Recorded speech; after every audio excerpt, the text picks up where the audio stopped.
Welcome to the Celtics Celebrity Series, and we have rapper and songwriter Cousin Stizz joining us. I know that you're currently out in LA right now working on your music. How is everything going for you? How is this time for you right now? It's going all right. I've taken this time to kind of just slow down and just really reflect and try to build and just try to be better. So I got the home studio set up and I haven't really found much reason to really leave besides groceries and things like that. So I've just been trying to work.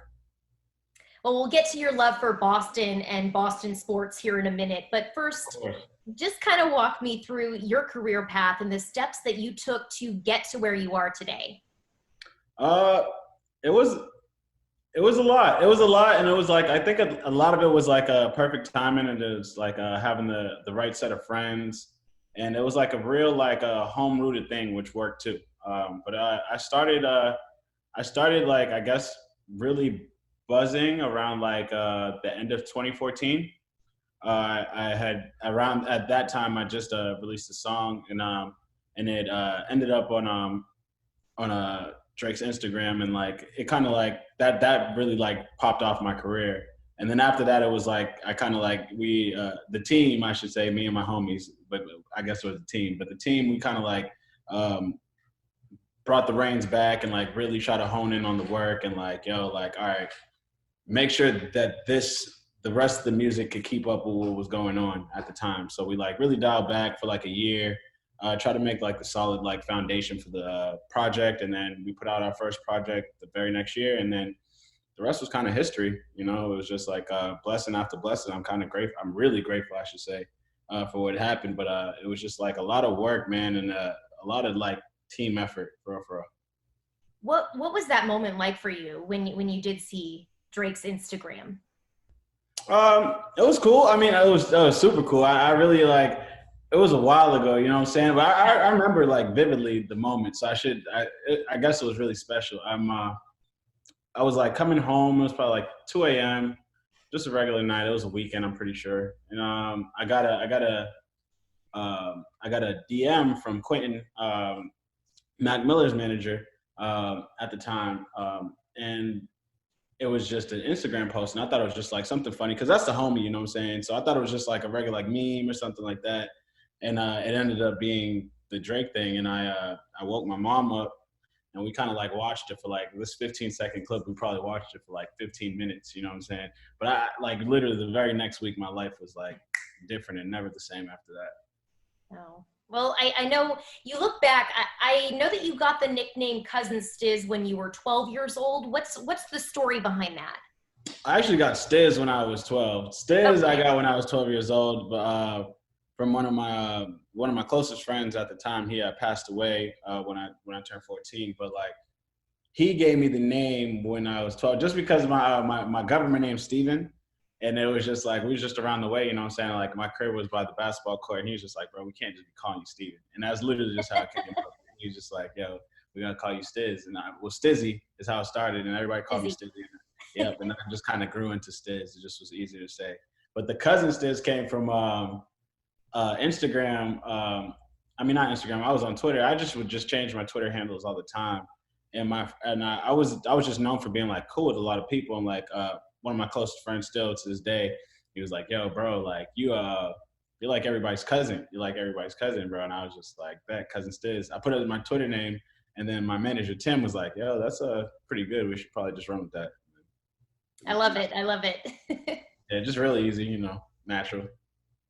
Well, I know that you are from Boston and you grew up in Dorchester to be exact, and you said that you bleed green at all times. Hmm. How big of a Celtics fan were you growing up? Too big of a Celtics fan. I cried when we lost the '03 Eastern Conference Finals. Was it the Eastern Conference Finals? I believe it was the Eastern Conference Finals. But I cried that night, and my mom was really confused. She was "Yo, why is this boy so emotional about basketball?" And it was crazy because I wasn't even a basketball kid. I love football, but it was just something about my team. If you're part of my team, I just rode with you, right or wrong. It was ride or die. So I've always kind of been like that. It's just in me. I don't think there's such thing as a too big of a Celtics fan. True. True. Who would you say is your favorite Celtics player of all time, maybe that you watched growing up or even now? That's easy. Paul Pierce. That one's easy though. Like, yeah, that's easy. Like, that's what I mean. I grew up on that. Literally, I grew Yeah. up on buying the Paul Pierce jerseys, the 34. Like, I grew up with the True. I grew up buying his sneakers. Like Paul Pierce, but hands down, easy. Are you or are you close or have you met any of the current guys or former players that you maybe were able to have a relationship with? Yeah, I mean, I met a bunch of the guys actually. I mean, we're not like super. I wouldn't say we're like super close, but I met a majority of the team. I met the coach too. I met Brad. Everybody was really nice there, too, which was I was really nervous because like, even though these dudes are like a lot of these dudes are younger than me, you know what I'm saying, but like still like, you know what I'm saying, like these are my sports team and like I take it serious, like, and I was like, and that winning mentality and winning is like stuff I look up to. You know what I'm saying? Like that type of greatness and those titles is stuff I look up to. So like it was like still like meeting heroes to me. You know what I'm saying? So Yeah. like it was dope. It was dope, and they're all Giants too. So it was really like it was dope. Well, you talk about that winning mentality, and this season we really saw a Celtics group that was finding their stride, coming together as a team. What stands out to you about this year's team and what you were seeing this season? Heart, man. The one thing that I love about Boston sports in general is just heart. Like the when you come and play for these teams and like even just represent the city in general, like you know that you have to give 110%. That's just what it is. If you come in there with that mentality and with that mindset, the city embraces you and we feed off your energy. And I think it's vice versa with the players. You mentioned the city embracing you. How have you felt that they've embraced you in just the journey that you've been on and just being so connected to Boston? I think my city propelled me to heights that I wouldn't have reached not even think. I'm sure I wouldn't have reached if it wasn't for that.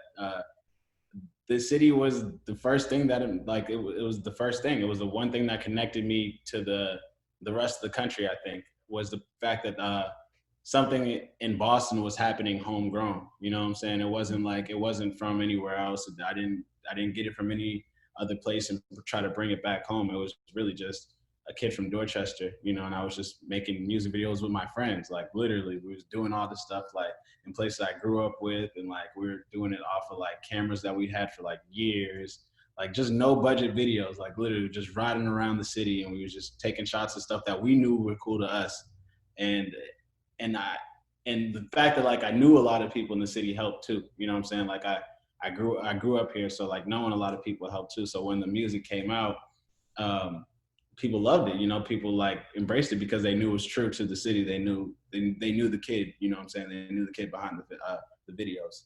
So it worked out. Well, we all know that Boston fans in general do expect a certain level of greatness for their sports players. And you have even said before that you want to hold yourself to that same standard. Yeah. How have you felt that you've been able to do that? Uh, it's an everyday struggle for sure. For sure. I'm not gonna say it's not. It's man, like staying focused and staying dedicated is two of the toughest things I think for like to just do in general. It's just like trying to stay laser sharp and laser focused all the time and stay in the moment, not get like when good things happen, not get too high on it. And when bad things happen, not get too low. Trying to stay like right in that middle balance and just be present, and I think that's been like the toughest thing about that, achieving that level of greatness. But it's the one thing that I think I've actually done really well for myself. Mm-hmm. Well, you mentioned achieving greatness. I mean, you had an amazing year last year, 2019. You created the Celtics playoff track. How did that come about for you? Really funny. The team reached out to me, which was crazy because I was like, for me, obviously, that's like one of the crazy. I actually asked my manager like 2 3 times if he was sure that really happened. Like, oh, you serious? He was like, yeah, man. Like, they want to do something. Went in and we did the voiceovers first, and that was really dope. It was like an all day thing, and that was my first time doing something like that. We did the voiceovers for the commercials, and then we came back and then did the record. And that was super simple too. Like once they told me what they needed for that, it was just like, I was like, oh yeah, bet. I did that in my closet in probably like 10 minutes. Okay, so walk me through what that process was like. You said that it was super simple. How did you just come up with that? Um, I don't really even know how to explain it. I really don't. Because I don't try to think when I make music too much. I just will go for the general direction. I kind of knew what to go in with. It was just more like finding the right beat. That sounded like triumphant. It sounded like a championship level type beat. And then after that, it was just like, tying in the theme. Tying in the theme of the Celtics, obviously, then basketball, working hard, dedication, and those things. And then after that, I would just, I just go. I just take what I got and I just go. When the product was finally finished, what was that experience like for you to know that, Boston is so much a part of your story, but it brought the Celtics together, but then also the city together as well? I think it was super dope for me because of where I came from, where I came from, and I think it was dope for me because of how happy my dad was, how happy it made my parents and stuff like that. And obviously I'm a fan of the Celtics, so it was just sick to do something like that in general. But the impact of stuff like that happens on the people around you. It's like you don't even notice it until it happens. It's like that was way more cool. I know that in the end of 2019, you actually toured with Freddie Gibbs. And then after that, you played your own headline show in London and then Boston at the House of Blues. Both were sold out crowds. Yeah. What was that like for you to perform in front of a sold out crowd?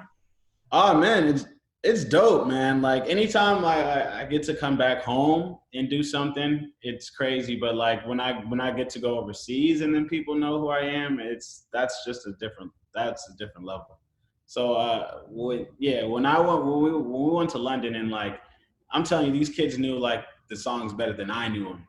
You know what I'm saying? It was crazy. People jumping off the bar off stage, crowd surfing. It was nuts. I'd never usually my shows are really dope. They're really energetic and exciting, but that was a different level. You know what I'm saying? Mm-hmm. But coming home is always super sick to come home, and especially House of Blues is I can't really say much about it. It's just what type, it's to me, every time to me, it's a surreal thing. It's I can't even believe it's me. You know what I'm saying? I can't believe that it happened.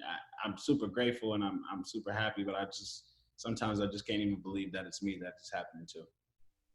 Well, when you do look at your career, what's the top of mind for you as just your greatest accomplishment? And I mean, you just talked about it too, about seeing how your music really does have an impact on people. Yeah, I think that is the most important part. And I think that's the coolest part is that I got to change my friends' lives. Mm-hmm. Literally every person on my team,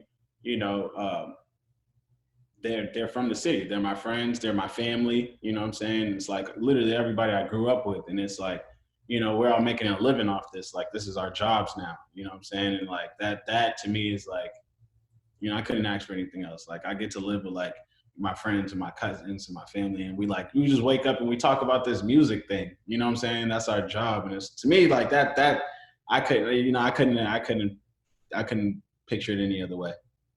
Do you ever feel you pinch yourself and saying, this is real? This is oh yeah, I made my dream all the time. I literally did that this morning. I say thank you every night, and sometimes I do wake up in the morning and be like, yo, what is happening? This, literally, we had a meeting right before this interview. Me and my manager, we had a little phone meeting, and I was just like, yo, what is this? You know what I'm saying? This type of stuff is just, it's surreal. It's just surreal sometimes, and I'm really happy to be in these moments. Well, you kind of touched on it about when you were doing the Celtics track. You said that it took you about 10 minutes. You went in your closet and wrote it. I've always been curious as with artists, what is the process like and kind of the timeline like when you're going to write a song, record it, and then kind of see the finishing product? How long does that take, and does it just vary for each song and the process vary? Yeah, I think it's for me, I should say it's a track by track, like it's a case by case thing. Like honestly, sometimes I could write a whole song out, sometimes I'll write a hook, and sometimes I'll just freestyle the whole song just off the top of my head. You know, I do that a lot these days. That I'll just go in and I'll just start rapping. So I think it's all a feeling thing too. You know, music is a big is I think uh, half sound, half feeling. So I think like it all depends on where the song takes you, where the beat takes me, and then after that, if the beat takes me to a place where I feel like needs to be more retrospective, I'm gonna sit back and I'm gonna use my pen. I'm gonna really think about it. But if it's something that's more fun, and I don't need to think, you shouldn't think as much about it because you're overthinking at that point. I just try to just go in, blank canvas. Well, before we let you go, what upcoming projects are you currently working on? I know that you're at home right now in LA, so that you're writing music. What's Yeah. next for you? I'm actually going to drop a project soon. Hopefully, I could get it out towards the end of the summer. I'm working on trying to get something out. I don't want to talk too much about it because it's not done, and I don't like talking about stuff and then I don't finish it on time, and then I get people disappointed. But I'm trying to get something done by the end of summer so I could kick it out to everybody that's been supporting me, especially in this time where I'm like in the house and stuff. So I definitely want to show people that I'm still working. I appreciate them listening. Well, I know everyone is really looking forward to that. Cousin Stizz, thank you Thank so you. much for your time. We really appreciate it. Thank We're you. looking Thank forward. you so much. Thank you for having me.